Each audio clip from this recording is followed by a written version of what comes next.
Bonjour, bienvenue. Je vous présente le projet TRAM de l'Académie de Lyon sur la classe inversée, mené par Guillaume Laravoir en 2015. La méthodologie. 6 étapes, contexte, qu'est-ce que c'est la pédagogie 3.0, quelques petites définitions. On va essayer d'inverser en troisième étape dans la classe, ensuite on va inverser hors de la classe, on va étudier les résultats et on va faire une conclusion. Concernant le contexte, je suis un nouvel enseignant, j'ai eu la chance d'intégrer les projets TRAM, animés par un pilote qui s'appelle Tiffen Akari. J'ai rencontré un inspecteur qui m'a bien accompagné, il s'appelle Monsieur Diri. Et la finalité que j'essaye d'atteindre, c'est comment développer la confiance et l'automotivation des jeunes.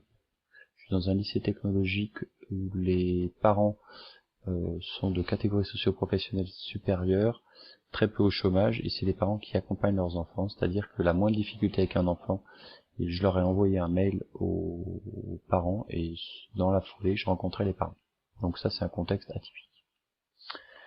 Le deuxième point concernant la pédagogie 3.0.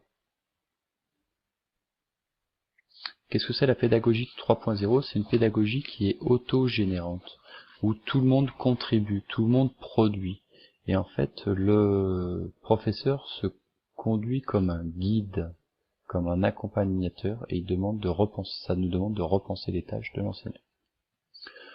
Autre présentation qui est similaire, l'enseignant, il est orchestrateur de production collaborative des jeunes. Les activités d'apprentissage sont flexibles, c'est jamais les mêmes.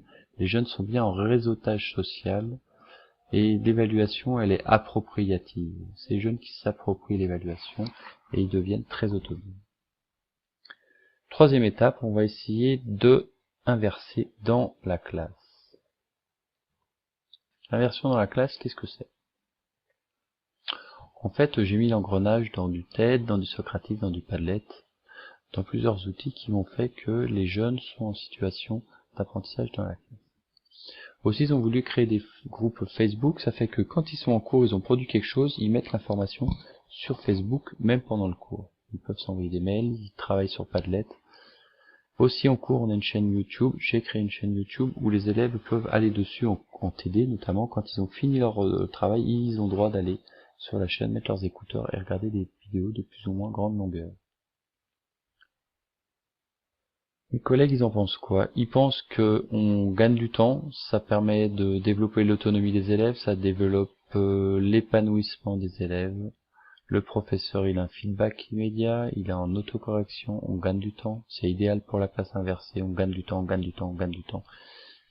Et donc ça, c'est des très bonnes nouvelles. Les freins, c'est peut-être la technologie, mais les élèves, ils ont des meilleures technologies que nous et on peut utiliser leur téléphone notamment.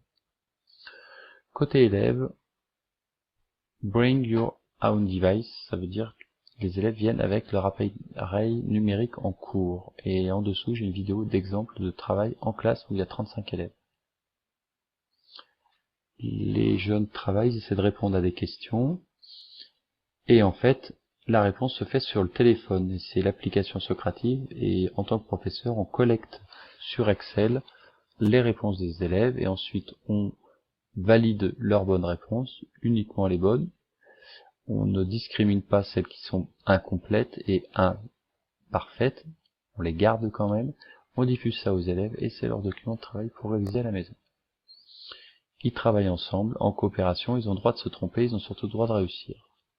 Exemple. Là ils sont en compétition, la meilleure élève au milieu se fait influencer par un élève, erreur, correction, ils sont pas d'accord, et ils repassent à la question supérieure parce que toutes les équipes sont en compétition les unes avec les autres. Ils n'ont plus l'impression de travailler, ils ont du plaisir, et donc le plaisir, ça permet de développer la performance. Ils ont leurs documents, ils sont à fond dans la compétition. Et ils réfléchissent et ils travaillent.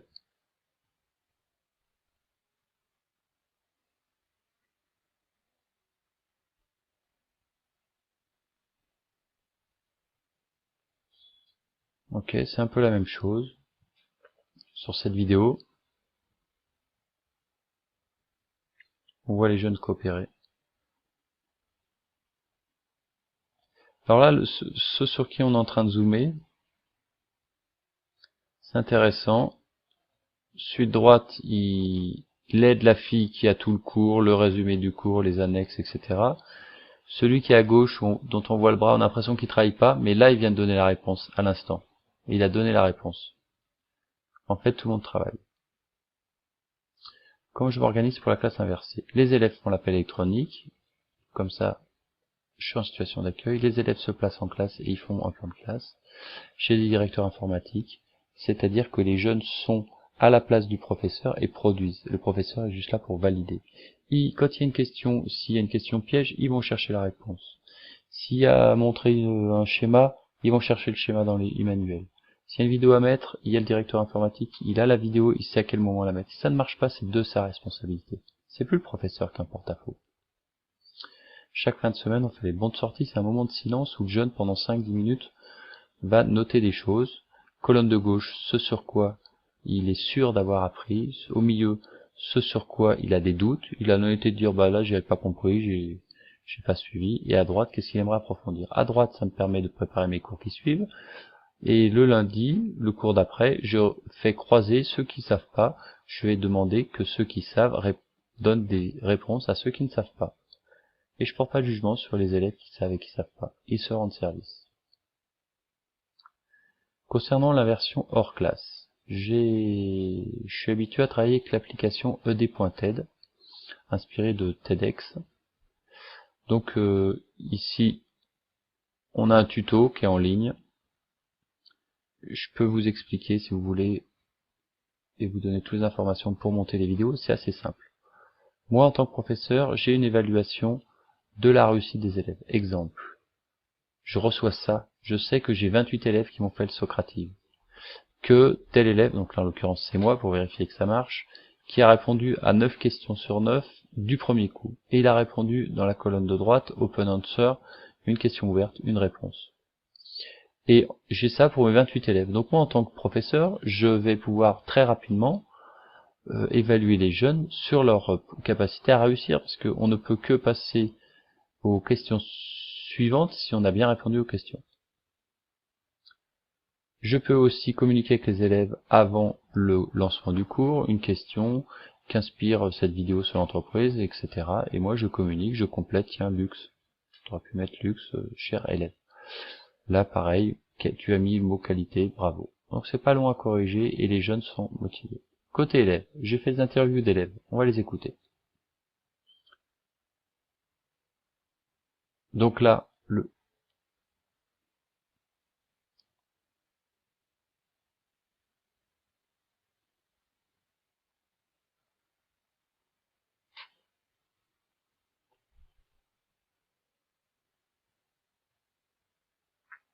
ça aide à préparer le cours, ça c'est une bonne nouvelle.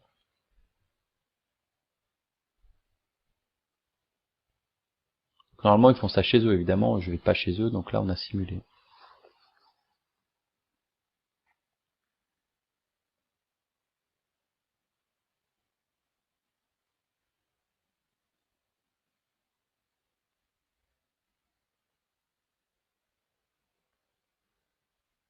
Ça aussi c'est magique, ce que dit John, ça sert à introduire une notion et à réviser le cours.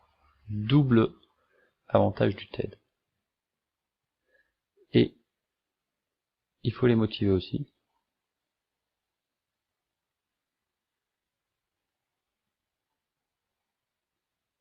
D'accord, ça c'est une fille qui a une vision utilitariste. Elle sait que quand il y a un TED, elle a une bonne note. Et ça c'est la même chose avec le jeune, qui va quand même dire quelque chose d'assez magique aussi. On va l'écouter pour passer à la suite. Comment je m'organise pour faire du TED? Avant le cours, je fais mon TED pour les élèves, je leur envoie une vidéo, à la maison les élèves préparent le chapitre. Et pour lancer le cours, je vais profiter des retours des élèves pour les mettre dans le chapitre. En fait, je vais les mettre en groupe, et à l'issue des vidéos qu'ils ont faites, je vais leur dire, tiens, essayez de trouver 5-10 mots sur lesquels vous êtes d'accord, des mots qui vous viennent à l'esprit à l'issue de la vidéo que vous avez travaillé. Après, on arrive à faire une shortlist de 10 mots pour toute la classe, on les met au tableau, et après je leur distribue le programme du cours, Et dans ce programme, il y a des mots-clés et ça marche à chaque coup. Il y a 4, 5, 6, 7, 8 mots qui sont les mêmes que ce qui va être étudié. Donc les jeunes ont l'eau à la bouche et le cours est lancé. Pour faire de la classe inversée, j'ai aussi Twitter et LinkedIn où les jeunes, ou des groupes Facebook où les jeunes mettent des informations, des articles de presse, donc ça c'est une bonne nouvelle. Et puis quand il n'y a pas d'article de presse, on communique, et là c'est moi qui ai fait une erreur. J'ai envoyé la révision du chapitre du devoir et j'ai pas envoyé le bon document et un jeune a réagi. Si ça avait été fait par mail ou autre chose, le devoir aurait pas été aussi bien révisé. Un bilan des expériences, ce tableau, si on veut regarder dedans, c'est les avantages et les inconvénients de TED, Socrative et Padlet. On regardera ça à l'occasion une autre fois. Qu'est-ce qui se passe concrètement en termes d'analyse? Les élèves, en fait, ils vont noter leur best practice, ils vont noter leur bonne pratique de ce qu'ils aiment en groupe, en classe. Ils aiment le travail en groupe, ils aiment l'autonomie, ils aiment le travail sur ordinateur, ils aiment les fiches de révision, ils aiment les questionnaires sur Socrative, ils aiment faire des fiches de synthèse, ce que moi j'appelle des phrases intelligentes, etc. Ils aiment produire, ils aiment travailler. Donc ça c'est une bonne nouvelle. Pour les devoirs surveillés, 10 jours avant un devoir, on fait un Padlet où les jeunes racontent ce sur quoi ils pensent que le devoir va tomber. On met dessus des documents Excel, c'est les productions qu'ils ont faites en cours, où ils ont rédigé des réponses sur ce qui a été fait en cours.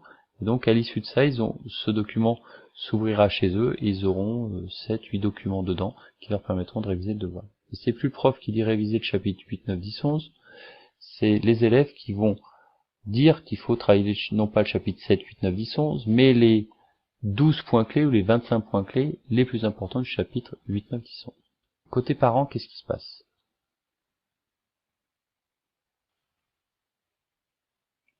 Pour évaluer les résultats, les parents ont répondu à une enquête, comme ça je sais ce qu'ils pensent du cours avec leur élève, et la bonne nouvelle c'est que les résultats aux évaluations motivent les élèves, c'est que ils ont confiance dans l'apprentissage, c'est qu'ils sont motivés pour aller en classe, donc tout va bien.